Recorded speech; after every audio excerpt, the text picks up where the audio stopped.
Vamos para frente aí, então. Sabe, só pegar mais uma curiosidade aqui desse texto. Vamos pegar mais uma curiosidade. Tem uma parte do texto aí, ó. Eu não lembro onde está agora. É no capítulo 3. Quem acha aí, vê aí. Lá para frente aí, 10, vai seguindo aí.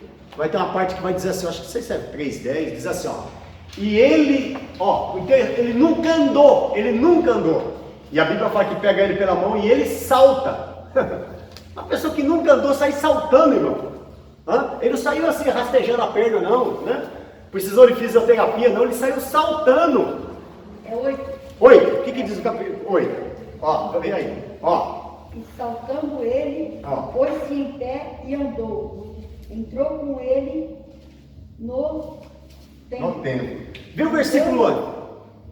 Ele entrou no templo fazendo o quê? Andando e saltando, e louvando a Deus. Peraí, ele entrou fazendo o quê? Andando, saltando, louvando a Deus. Saltando e louvando a Deus.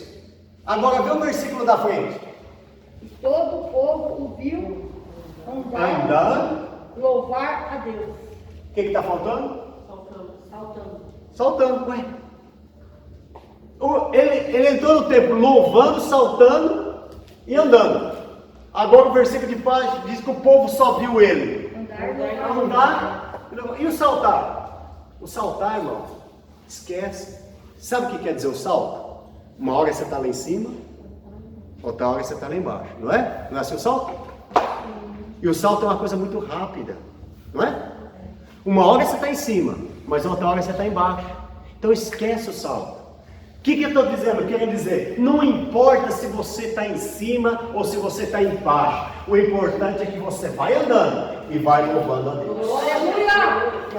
Se você está em cima, irmão, tem dia que a gente vai estar em cima mesmo. Tem dia que a gente vai estar embaixo mesmo, pastor Cícero. Não tem jeito. Pastor, hoje eu estou embaixo. Amém. Hoje a gente está embaixo mesmo. Pastor, hoje eu estou em cima. Hoje eu estou glorificando a Deus. Mas em cima ou embaixo, vai andando e louvando a Deus. É isso que o povo tem que ver. O povo quer ver você louvando e andando. O salto, irmãos. Fica tranquilo, a roda gigante. Hoje eu estou lá embaixo, pastor, mas uma hora você vai estar lá em cima. Ela vira, meu irmão. Olha, uma coisa que eu aprendi é que a roda gigante gira. Estou lá embaixo hoje, fica tranquilo. Amanhã você está lá em cima. Hoje eu estou lá em cima. Não se alegra muito não, uma hora você vai estar lá embaixo. Não se exalta muito não. Eu vou até ler um versículo aqui de Pedro. Vamos pegar o de Pedro aqui, 1 Pedro 2,18. Isso aqui acaba com os triunfalistas. Sabe os triunfalistas?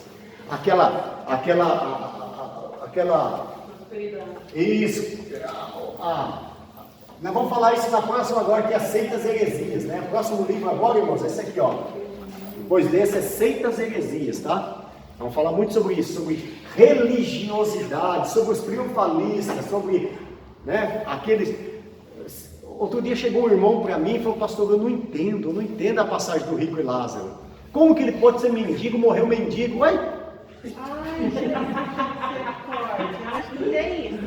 São os triunfalistas.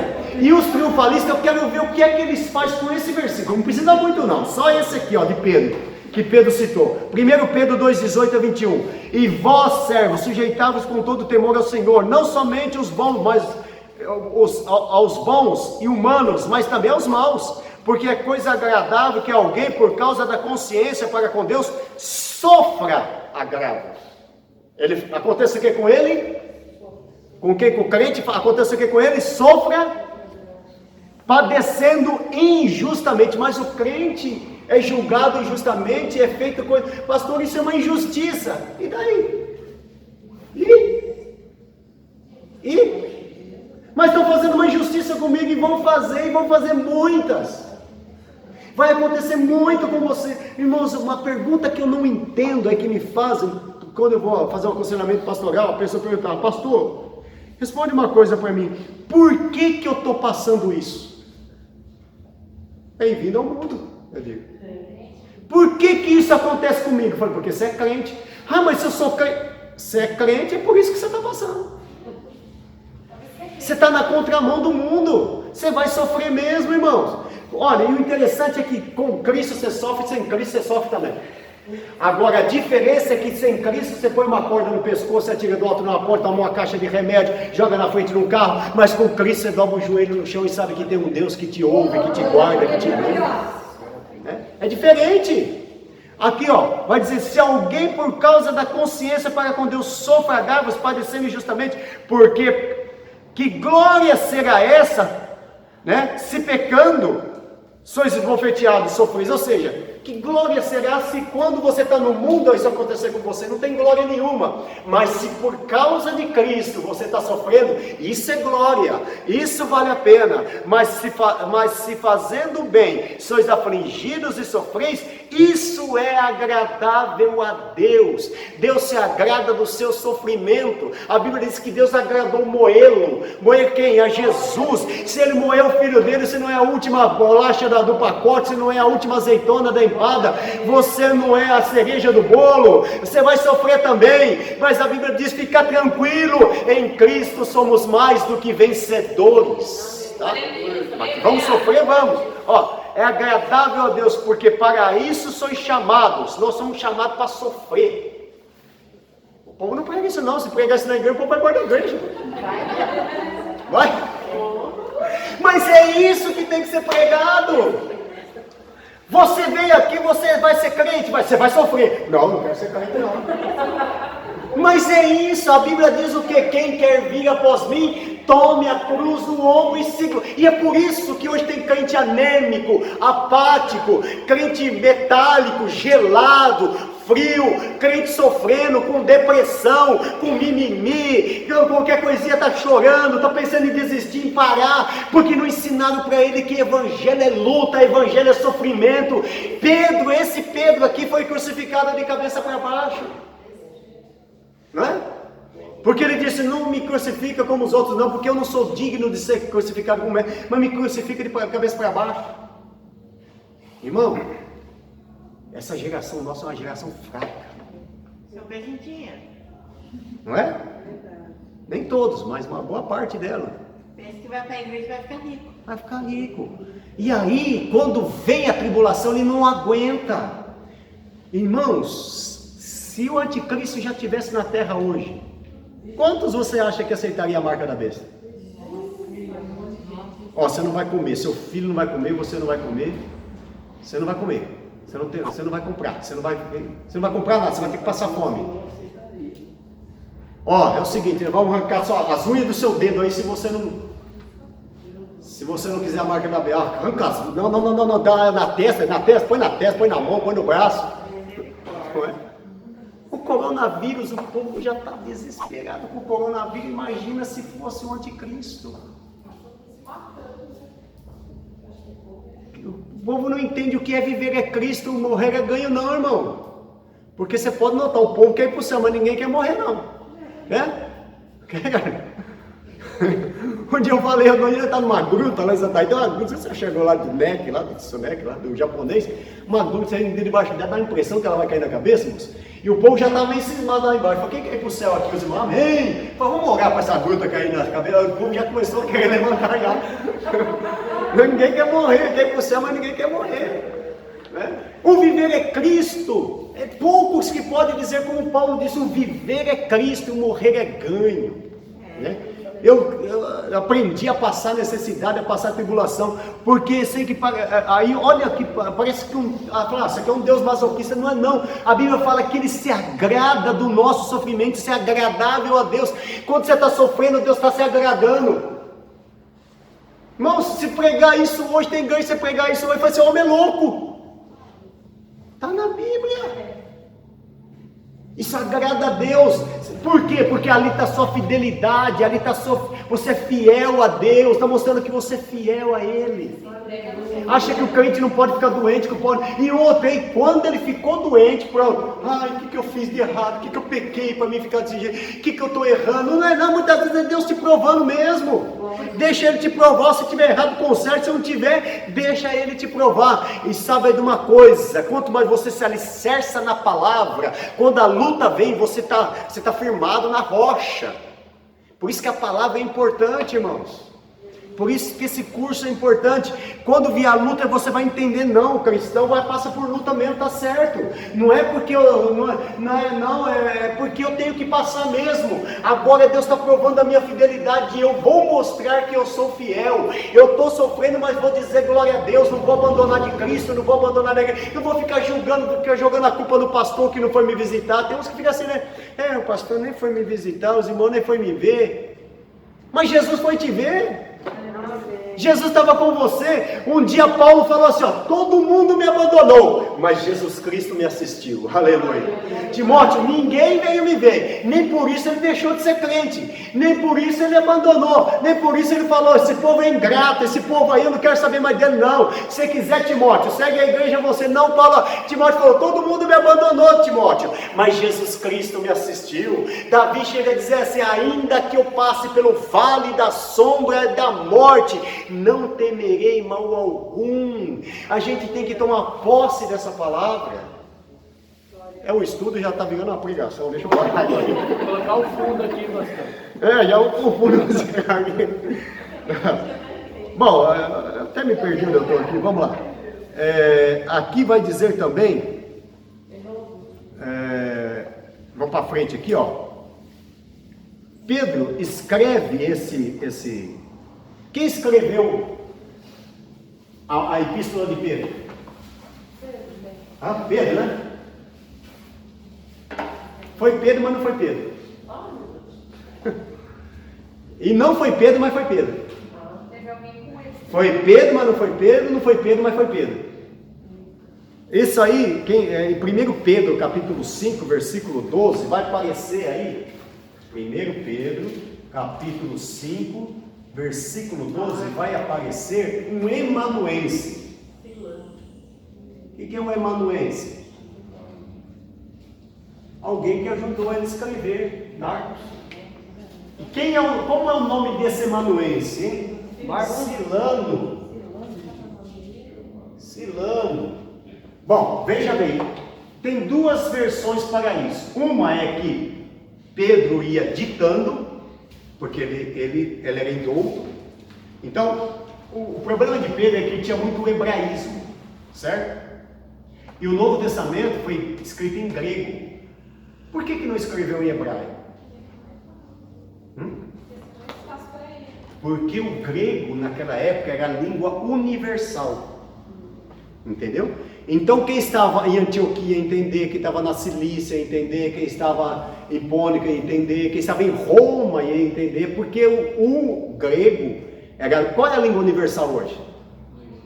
O inglês, né? As pessoas, eu fui lá em Israel, quando a pessoa não sabe a língua, comunica em inglês, certo? Porque inglês é a língua universal. Então a língua universal da época era o grego, e era então importante e necessário que escrevesse em grego. Só que ainda havia muito hebraísmo em Pedro, ele entendia muito do hebraico, ele era indouto. Então, para que não houvesse esse problema, ou Pedro ditou e Silvano escreveu, ok?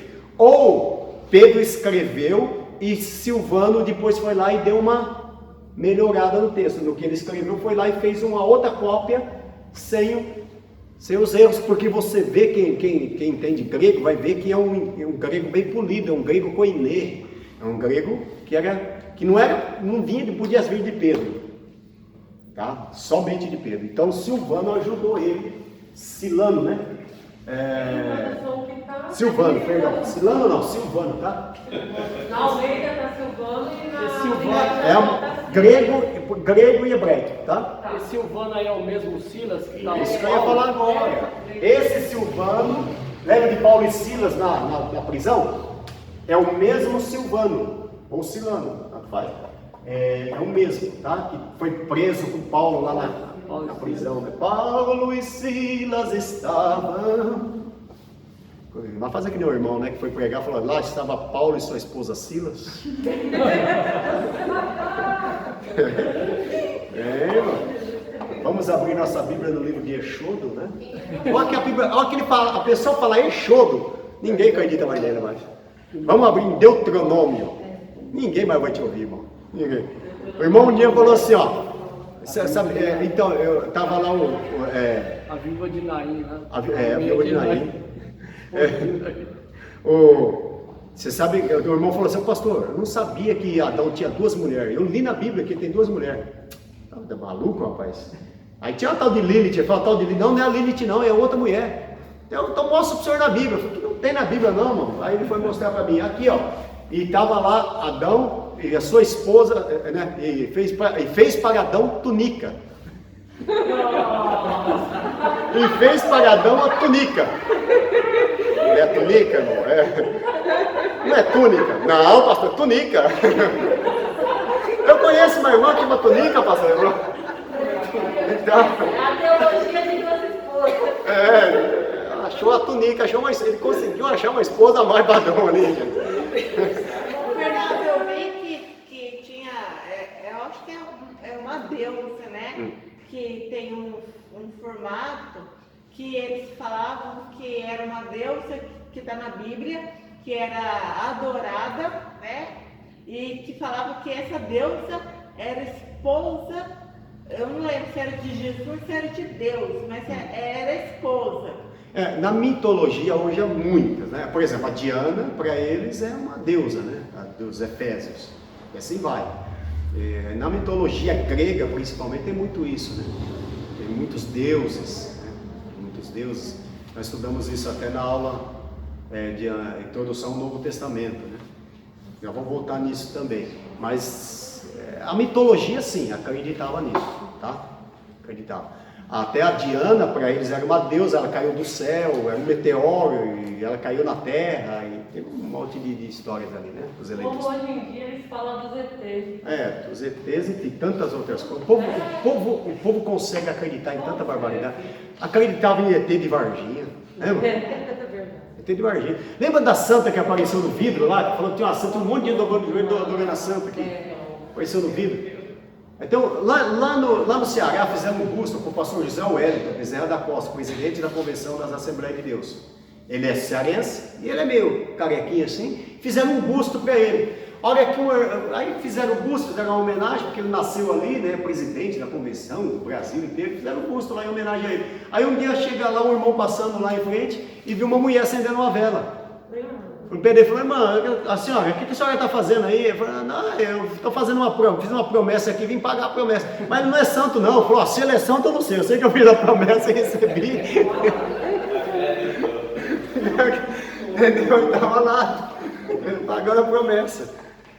Bom, vamos para frente aqui. Nós vamos terminar 9 horas, hoje nós vamos direto, tá? Nós vamos direto e 9 horas a gente termina, viu?